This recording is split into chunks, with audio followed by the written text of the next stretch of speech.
Welcome to the third part of lesson number 6 of EVS 2. EVS 2 का जो 6th lesson है उसका part 1 और पार्ट 2 हमने देखा है इसके पहले. Now this is third video of the same lesson. We start from here. हमने ये देखा कि ओल्ड स्टोन एज में क्या क्या हुआ करता था, कैसे कैसे प्रोग्रेस हुई उनकी. अभी हम आगे बढ़ते हैं. Remains of tools from the old Stone Age have been found in India at various places from Kashmir to Tamil Nadu. Kashmir से लेकर तमिलनाडु तक ओल्ड स्टोन एज के बने हुए टूल्स हमें मिले हैं. However, not many human fossils from the old Stone Age have been found in India. Fossils of human skull and the collarbone of an old Stone Age woman were found on the banks of the Narmada in the vicinity of Hathnora, a village near Hoshangabad इन मध्य प्रदेश. तो ये जो old stone as के हैं fossils है वो हमें ज़्यादा नहीं मिले हैं, लेकिन ह्यूमन स्कल यानी सर की जो बोन फ्रेम होती है ना उसको स्कल बोलते हैं, और कॉलर बोन जो होता है स्टोन एज वुमन का वो भी मिला है. कहाँ पे मिला है? Banks of the Narmada in the vicinity वो हाथनोरा, यानी हाथनोरा के पास जो नर्मदा नदी का किनारा है वहाँ पे एक विलेज है होशंगाबाद. कहाँ पर? मध्य प्रदेश में. वहाँ पे ये सब मिला है. Besides that the fossilised skull of a child from the stone age was found at the village near Puducherry. Puducherry के पास जो विलेज है वहाँ पे छोटे बच्चे का स्कल मिला है. स्कल यानी सर का जो हिस्सा होता है वो उसे बोलते हैं स्कल, तो वो वहां पे मिला है. Some remains of old stone age human have also been found in Afghanistan, Sri Lanka, फिर Gangapur near Nashik and Chirki Nevasa near Nevasa are among the well known stone age sites in Maharashtra. यानी ये जो जगह के नाम है यहाँ पर ओल्ड स्टोन एज जो ह्यूमन था उसके कुछ रिमेन्स वहां पे मिले हैं. Gangapur is on the banks of the Godavari river and Chirki Nevasa is in the Pravara basin. तो ये जो है गंगापुर ये गोदावरी रिवर के किनारे बसा हुआ है, और चिरकी नेवासा जो है वो प्रवरा बेसिन में बसा है. Middle stone as. अब हमने देखा ओल्ड स्टोन एज, अब है मिडल स्टोन एज. उसे मेथोलिथिक एज भी बोला जाता है, mesolithic. Homo sapiens in the middle stone age continue to make progress in many different ways. They domesticated the dog. अब देखो ये लोग होमो सेपियंस ने छोटे छोटे घर भी बना लिए थे, अपने एक जगह पे रहने लगे थे. उसके बाद उन्होंने क्या किया, वो कुत्ते को भी पालने लगे, यानी डोमेस्टिकेटेड है ना पालना, तो वो एनिमल्स को अपने घर पे पालने लगे. Due to changes in the climate and the environment in the middle stone age the way of life of humans had begun to change. अब इसमें क्लाइमेट भी चेंज होने लगा उस जमाने में, तो क्लाइमेट चेंज होने लगा तो इनकी रहन सहन भी बदलने लगी मिडल स्टोन एज वालों की, और सब कुछ बदलाव उसमें आने लगा. Besides hunting, Homo sapiens had started to harvest food grains that grew in the wild and to domesticate animals.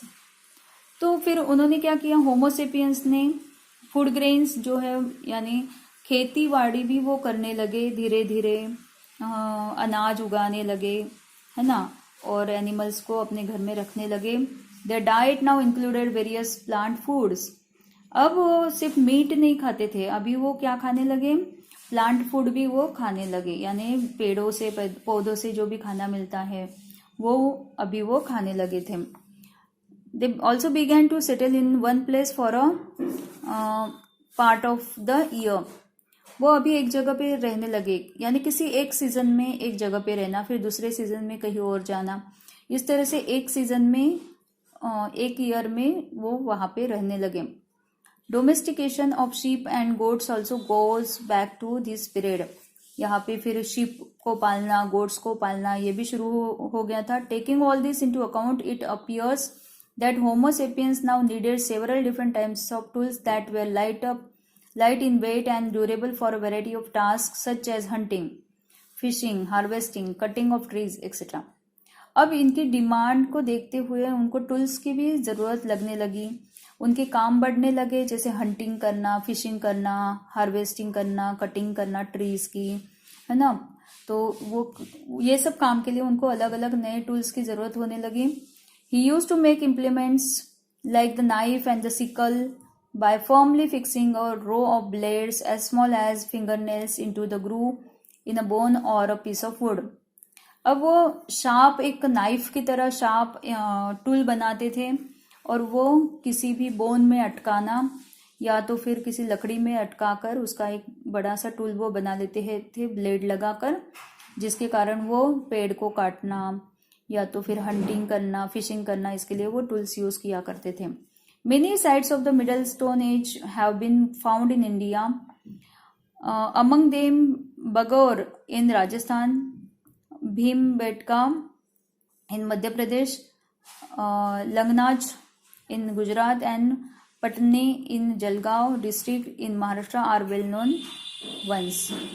तो स्टोनेज टूल्स, मिडल स्टोनेज जो है उनके अवशेष जो है वहाँ पे मिले हैं। कहाँ पे? राजस्थान में, मध्य प्रदेश, देन गुजरात, महाराष्ट्र के कुछ हिस्सों में मिले हैं।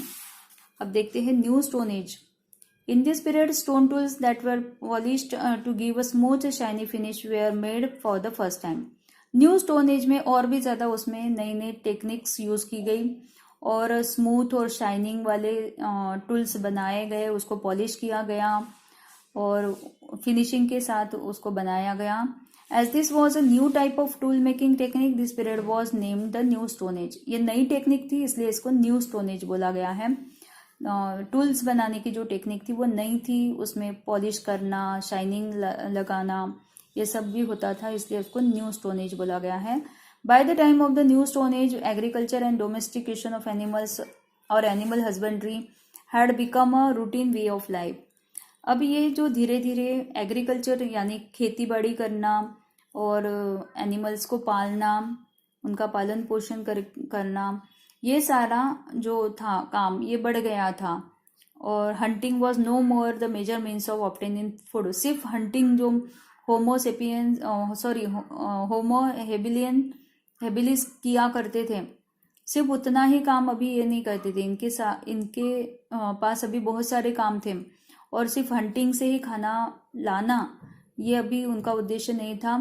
वो प्लांट्स से मिला हुआ खाना भी अभी खाने लगे थे और it became secondary to agriculture. Hunting जो था वो सेकेंडरी बन गया, यानी उनकी प्रायोरिटी क्या हो गई अभी? एग्रीकल्चर और एनिमल हस्बेंड्री, इसको ज़्यादा इम्पोर्टेंस मिलने लगा। हंटिंग से ज़्यादा एग्रीकल्चर को और एनिमल हस्बेंड्री को इम्पोर्टेंस देने लगे। There are many sites of New Stone Age culture in India, especially along the Ganga River and in South India. South India में और गंगा रिवर के आसपास न्यू स्टोन एज के बहुत सारे साइट्स हमें मिले हैं जहाँ पे उनके अवशेष हमें दिखाई दिए।